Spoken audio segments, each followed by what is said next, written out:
Okay, so for our next discussion, this will be dynamic equilibrium in translation or analysis as a rigid body.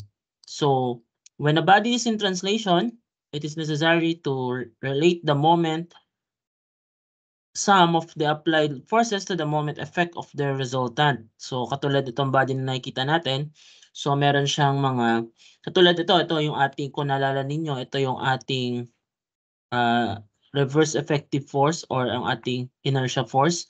Kung ganito yung ating susundin, no, in relation to our D'Alembert principle, no, we apply the D'Alembert principle. Ano nga yung D'Alembert principle? Ito yung principle wherein D'Alembert's states that when about just like in Isaac or Newton's law of motion ni Isaac Newton, na kapag may applied forces, so nagkakaroon ng opposite force in relation to that motion. So kaya doon natin na-apply yung inertia. Okay? Sabi dito that the resultant of the applied force acting on the body is equivalent to the resultant of the forces acting on all particles composing the body. Kaya hindi lang siya along x-axis. For example, yung ating diniscuss in terms of kinetics, no? Tinignan natin yung body in a way na tinitingnan natin kung nagmo-move siya upward or downward or left or right, titingnan natin kung sabay bang gagana yung lahat ng forces. For example, mag-move ba siya pa kanan tulad ito nakikita natin sa body na to. So meron bang deformation or pwede ba magkaroon ng movement along y-axis or z-axis in this case, no? Yon, no, doon natin nakikita yung D'Alembert principle, no, na ina-apply natin na lahat ng forces acting, no, kahit yung opposing forces ay mag-a-add lahat, no, mag-a-add up lahat. Kaya sa ating dynamic equilibrium, so ina-apply natin itong concept na to, yan. Yung ating mga equations. So summation of forces along x or horizontal, kung yung ating movement ay along x-axis, that is summation ng f of x is yung ating inertia force, no? That is W times A over G. Ngayon, kung gusto natin malaman yung moment along y-axis, isasum lang natin lahat, no? Yung forces along x multiplied by the z, no? Or kung itutuloy-tuloy natin yung equation, tulad ito nakikita nyo, ito. Yan. So, pwede natin ma-factor out yung A over G kasi constant, diba? There's all constant values naman. Okay, pwede siya ma-factor out. Then multiply by Z, or in this case ito na A over G times weight multiplied by the moment arm along Z axis. Kung summation ng moment along Z, edi sa along Y axis tayo tingin ng moment arm. No? So, yung moment arm naman natin ay along Y axis. Okay? So ayun, no, ganito ang equations na ina-apply natin sa dynamic equilibrium. So kung from kinetics na gumagalaw to a certain axis, 'di ba? 'Yun ang tinignan natin. Ito, lahat ng axis titingnan natin in relation to the movement of the body. Okay? So to apply that concept, let's have our sample problem. Yan. So the 240-pound body in the figure is supported by the wheels at B, which rolls freely without friction, and by a skid at A, under which the coefficient of friction is 0.4. So, meron lang tayong dalawang condition, no? Una is that itong ating A, no, itong ating A na body, ito, ano daw sabi sa atin dito? Ito daw ay, ayan, meron tayong coefficient of friction dito. Ayan, U sub A na 0.4. Ito, sa point B, mag-move freely. Yan. Compute the value of P. Ito, sabihin kung pag ganyan, mukhang maggagalaw pakaliwa. No? To cause the acceleration of one-third G. So, sabihin, yung ating acceleration binanggit as one-third ng ating gravitational constant.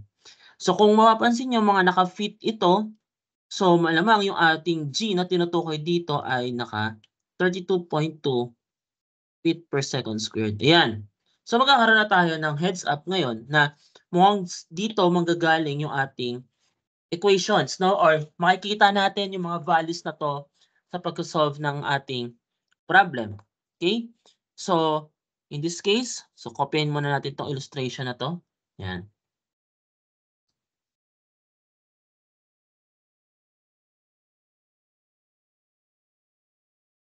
Okay? Yan.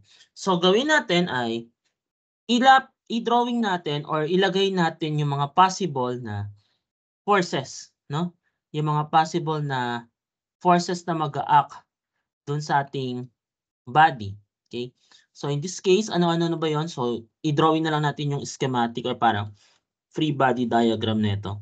So, pag ganito, no? Pag ganyan daw. Yan. Okay? Yan. So, kung ito yung ating, yan. So, sabi sa atin ay, mag-move daw yung ating body, yan, pag ganito, no? Pakaliwa. Because meron tayong value ng P na sinusunod. So, meron tayo ditong coefficient of friction na 0.4.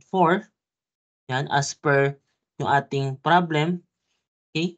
So, eto dito meron tayong 4 feet, 2 feet, tapos 5 and 5 sa A. Ayan. From the center of the gravity. Ngayon, ano ba yung mga possible forces? Kung ito yung ating center of gravity, at yan, distance daw dito 4, ito ay 2. Tapos, distance ito from yung ating center ay 5, 5. No? So, meron tayong weight, syempre, no? Meron tayong weight ng body. Binigay sa atin yan as 240 pounds. Okay. Tapos, meron din tayo kung pakaliwa man yung ating acceleration, yung ating inertia ay pakanan. No? Kasi opposite eh. Diba? So, dito, since meron tayong sa point A na 0.4, meron tayong reaction force dito na R sub A na nataon na yun yung normal force, no? At kung tumatakbo yan pakaliwa, malamang yung ating frictional force ay pakanan, no? Tulad ng inyong inertia force. And then, since roller ito, meron tayong force at support B, no? In relation to the roller support. Yan. So, computing that, no? Unahin muna natin mag-summation ng moment. Yan. Summation ng moment at A is equal to 0 wherein yung ating clockwise motion ay positive. Yan. So, ano yung mga possible, no, na force? So, kung sa gitna nag-a-act yung ating inertia force, kasi yun yung counterpart ng inyong weight. So, that is F sub I times 6. Yan. Plus R sub B times 10. Yan. Kasi ito, papunta dito. No? Parehas clockwise. No? Tapos, minus yung weight times 5 minus the P na force times 2 is equal to 0. So kung re-resolve natin, this is F sub I is WA over G. No, that is, i-write lang natin, WA over G multiplied by 6 plus, yan, R sub B times 10 minus W times 5 minus P times 2 is equal to 0. Sabi sa atin sa problem, yung A daw is 1/3 ng gravitational constant. So kung 1/3 dito, ito pala katumbas daw yung ating A is 1/3 ng G. So makakancel na yung G. Lalabas ito ay magiging ano na lang. This will become 240. So times 1/3 times 6. No? Kasi mawawala na yung G. So, plus, yung R sub B unknown, no, R sub B times 10 minus 240 times 5, then minus P times 2 is equal to 0. So, magkakaroon tayo ng dalawang equation, or should I say, dalawang unknown, 10R sub B, yan, simplifying, minus 2P is equal to lahat ng may value lipat sa kabila. No, kung i-resolve natin yun, that is 720. So, this will become our equation number 1. Yan. So, pinapahanap sa atin sa problem ng ulit. Ang unknown sa atin sa problem ay compute the value of P. So, pinapahanap sa atin sa problem ay itong yan. Itong value ng P ang pinapahanap sa atin, unknown. Okay? So, balik tayo dito. Yan, meron tayong equation number 1. So, next tayo is gamitin naman natin, since meron tayong moment sa A, edi mag-moment naman tayo ngayon papunta saan? Sa B, nag-moment na tayo so it will give us the same value, no? R sub A lang ang wala. So para ma-resolve natin papunta doon sa dalawang unknown kasi dito mukhang may unknown tayo na RB tsaka R sub B tsaka P. So, ang gawin natin is mag-sum naman tayo ng forces along vertical is equal to 0. Balikan natin yung illustration. Ano na yung mga forces vertical? R sub B, R sub A na pataas, ano pa, weight na pababa. So parang yun lang yung gagawin. So ibig sabihin pala, the sum of R sub A and R sub B is equal to the weight. So magsasum tayo, that is R sub B, yan, plus R sub A minus weight is equal to 0. So lalabas pala nun is R sub B plus R sub A is equal to the weight. Yan. So, ang ating R sub A, lalabas dito ay R sub A is equal to 240 yung weight minus R sub B. Pero kung babalikan natin yung illustration, yan. Dahil may coefficient of friction dito sa point A, ito. Yan na, ang normal force is R sub A. So, lalabas is yung ating F sub R is equal to 0.4 R sub A. So, yung ating palang at A, no?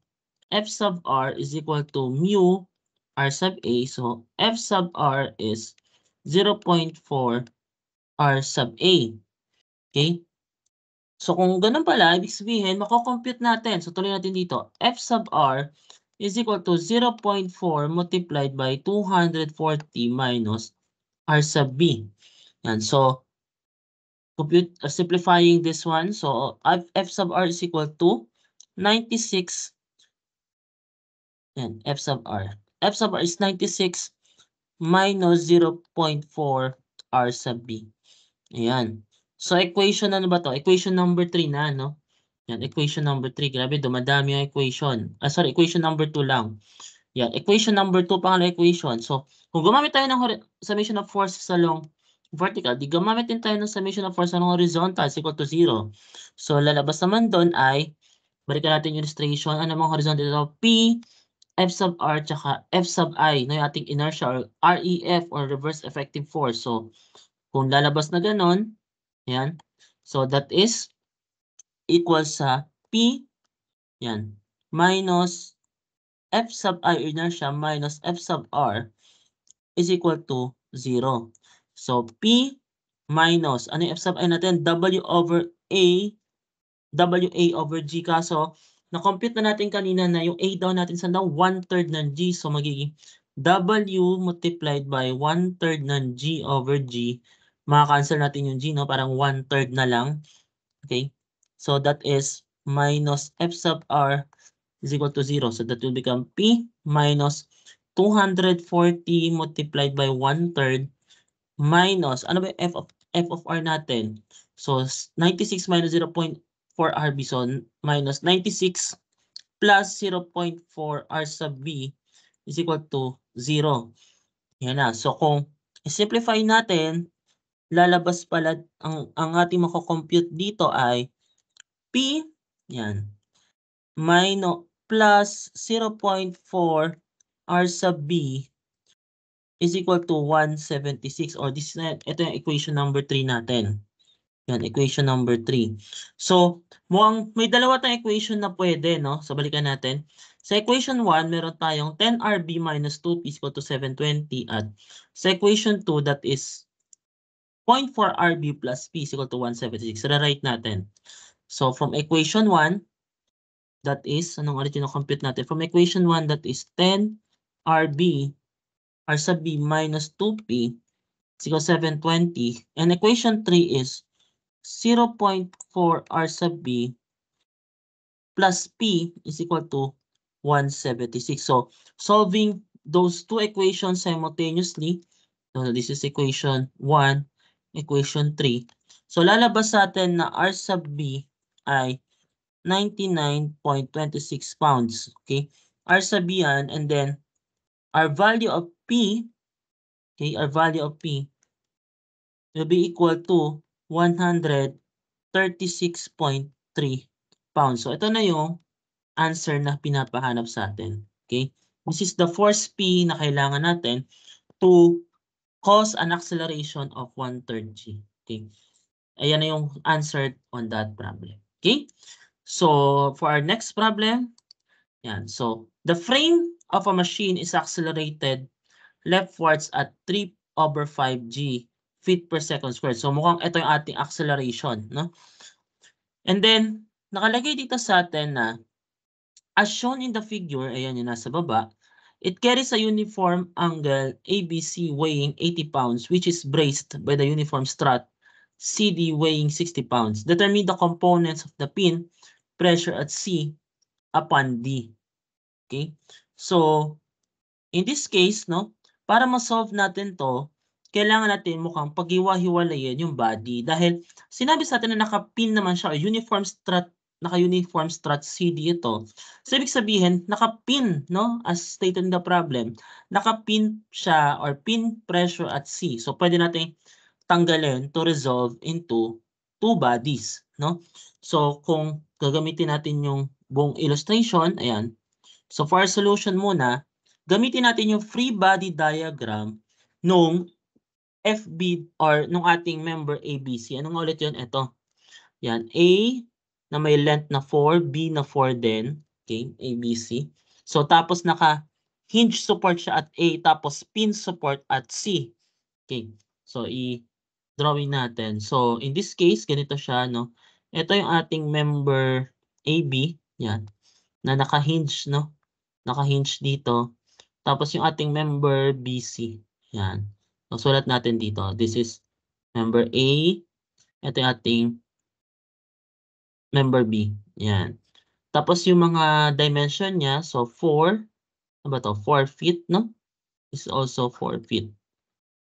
And then, yung ating reaction forces. So, meron tayong A sub V, of course, meron tayo ditong A sub V vertical, meron tayong A sub H o yung ating horizontal. Okay, ganun din. So, ito pala ay C, sorry. So, ito ay point C, no, from the illustration. So, yan. Balik natin. Yan. This is point C. And then, this is point B. Ayan. So, yung ating point C, meron din tayong vertical. So, muna natin na pataas. So, magiging mali lang naman yan kung negative. And then, pakaliwa yung ating C sub H. Yan. Okay? Tapos, sabi sa atin is, may weight daw yung ating frame. No? Ano nga ulit yun? Sabi sa atin, it carries, ano ba ito? ABC or uniform angle weight 80 pounds. So, meron tayong 80 pounds. No? Na, ano ba to? Braced by uniform strut CD. Ngayon, ang question is, ano yung, saan makikita yung weight na yon na 80 pounds? So kung in this case na pantay pala sila, pwede ba nating sabihin na kung gagawin natin itong horizontal length, yung kabuuan niya ay 80, tama ba? Kunyari, ginawa kong ABC na line ito, ibig sabihin yung ating weight ay 80. Ngayon kung hahatiin ko to into 4 at 4, pwede ko bang i-notify na sa gitna nitong 4 na to, meron tayong 40 pounds. At sa gitna din mismo nito, nag-a-act yung ating 40 pounds. Yan. Why? Dahil ang total nga niya ay 80 pounds. No? Yun yung ating stated sa problem. Ngayon, kung gagalaw ito, no, based sa problem, mukhang paano ba ang tulak nito? So kung itutulak to ng ating body, mukhang ang acceleration nito, tutulak siya ng strut CD, di ba? Strut lang to eh, no? So, possible ba na ano to, gumalaw, no? Gumalaw pakaliwa. So, kung gagalaw to pakaliwa, so yung ating, yan, acceleration nandito sa kaliwa, yan. Kung yan, ating acceleration, so we could safely assume na dito sa center nitong BC, meron tayong F sub I, no? Yan, meron din tayo F sub I. At dito sa gitna nito, AB, meron din tayong F sub I or inertia. Okay? So yan, no? Ganyan ang magiging free body diagram ng ating ABC. Ngayon, ano yung mga distances? Dito sa center, sabi tag-2 kasi sa gitna eh. Okay? So, yan na, nalagay na natin. So, ang next step natin is, gawin natin ay, hanapin natin yung magiging value ng F sub I. In this case, ano nga yung F sub I? Sabi sa atin is equal to W times G times A. Pero binanggit sa atin sa problem na yung ating, ayan, binanggit na pala na accelerated leftward, so pakaliwa nga. Tapos yung A daw natin is 3/5 ng G. So, if that's the case 'no, A is 3/5 ng G, lalabas pala ito ay yung ating F sub I is W times 3/5 'no, which is equal to, anong ulit yung weight natin, is equal to, ayan. So kung tag 40 lang yung kanilang 40, kasi ito weight natin 40, dito 40 rin, times 3/5, that is 120/5, or F sub I is equal to 24 pounds. Yan ang ating F sub I. Ngayon, mag-sum tayo ng moment sa A, assuming na papunta yun na 0 and clockwise, positive. Okay? So that is 40, yan, times 2, ito. Tapos 40 times 2 rin, tama ba? O 4 ba? Moment sa A. 40 times 2, tapos 40, etong isa, plus 40 times 4, yun nandun naman sa BC. At ito yun this is member AB, tapos ito member BC, yan. Tapos plus ulit, ano yung plus natin? Plus 24 times 2, ayan. Ano pa, member A, yan, F sub I natin. So yung isa wala na, no, kasi ito same line of action lang siya. Then minus na, minus C sub V multiplied by 4 minus C sub H multiplied by 4 is equal to 0. So meron tayong, kung i-simplify natin ito, C sub V plus C sub H, lipat lahat sa kabila, divided by 4, kung ano man yung total nito, is equal to 72. So ito na ating equation 1. Yan, equation 1 ulit ito. Bakit may equation 1? Kasi may equation 2, kasi dalawang unknown natin eh. Ang pinaparal sa atin sa problem na nga ulit, determine the components, no? Balikan natin. Components of the pin pressure C upon CD. So, paglipat daw sa CD, ano daw yon? So, lalabas pala, kailangan natin ng C sub V dito at C sub H. Yan. O, balik tayo doon sa sinosolve natin. So, meron tayong equation 1. Ngayon, since na-consider na natin yung free body diagram ng ABC na leg, i-consider naman natin yung free body diagram ng CD. No? Ito. So, mukhang sa point D, ano to, naka-hinge din. Then, pagdating sa C, yung pin, so parehas may nag-act na component forces. Sige, drawing natin. So, pag ganito, so CD, mukhang naka-inclined na lang pag ganyan. So, this is point C at ito yung point D natin. So, ito naka-hinge, no? Yan, naka-hinge. So, kung naka-hinge yan, so ina-expect natin na meron tayong D vertical at meron tayong horizontal na D. So, parang gusto yung direction, papunta din doon. Yan, D horizontal. Tapos dito, ano ba yung in-assume natin sa frame ABC? So, pataas yung C sub V, bababa siya kung ililipat natin sa CD. Tapos, since pakaliwa yung C sub H, pakanan na. So, magiging ganito na pala. So, yung ating C sub H dito, yan. At yung C sub V natin, pababa. Ayan, papunta na doon sa point C. Yan. So, ito na. So, ngayon, since yung ating CD daw ay may weight, no? May weight din yung CD. No? Sinabi sa problem na yung weight naman ng CD ay ito, 60 pounds naman siya. Yan, 60 pounds. So, saan yung 60 pounds na yun? Siyempre, mag-a-act yun saan? Sa gitna. No? Dito. Ito. Ano ba itong, ano na to? Ito yung gitna. Ito yung ating CD na meron tayong weight na 60 pounds. By the way, ano nga pala yung distances? So, meron tayo mula dito, yan, i-gawa na lang natin yan, yan. Okay. Ang total sa atin ng distance na to, binanggit sa atin o binigay, that is 6 feet, no? 6 feet. Ito, total nito ay 4. Okay, 4. So, mukhang ito ay ano ba to? Perfect right triangle ba to? Hindi, no? Pero, pwede naman natin ma-resolve ito component. Pero mukhang okay naman kasi since kahit hindi natin makuha yung slope, mahalaga sa atin dito yung distances, no? So, 4, ano ba to? 4/6, 2/3, no? So, or 2/3. So, dito mag-act as 3 dito, gitna eh. So, dito ay at 2 meters, no? Or 2 feet rather yan. 2 tas 2 din doon sa kabilang side. Okay? So, meron na tayo niyan. So, ngayon ang question is, paano gagalong ulit yung body? Leftward. Sabi sa atin, leftward ang paggalaw. So, kung pa-left yung ating acceleration, malamang yung ating F sub I dito ay pakanan. No? Pakanan yung ating F sub I. At kung isosolve natin yung ating F sub I is W times A over G. Lalabas dito ay 60. Ano nga ulit yung A natin? 3/5 daw ng G. So, lalabas, makakancel na yung G dito times 3/5 na lang. That's equal to 36 pounds. Parang 180 over 5. Okay? So, mag-sum tayo ng moment along D na equal sa 0, clockwise positive.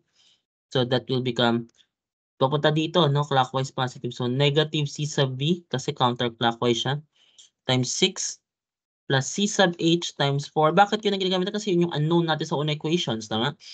Minus, yan, 60 times 3 plus 36, kasi iikot naman pa kanan, F sub I times 2 is equal to 0. So we will have our second equation na 3CB minus 2CH or C sub H is equals to negative 54. This is our equation number 2. Ngayon, so solving those two equations simultaneously, our C sub B will be equal to 18 pounds, which is, this is downward, no? Based sa assumption natin, upon CD, di ba? And then C sub H will be equal to 54 pounds leftward. So, kapag naging positive yung ating sinosolve, that means tama tong assumption natin. So, this is our answer. These are our answers for this problem. 18 pounds downward and 54 pounds rightward. So, that's it for our discussion on the dynamic equilibrium in translation and analysis as a rigid body.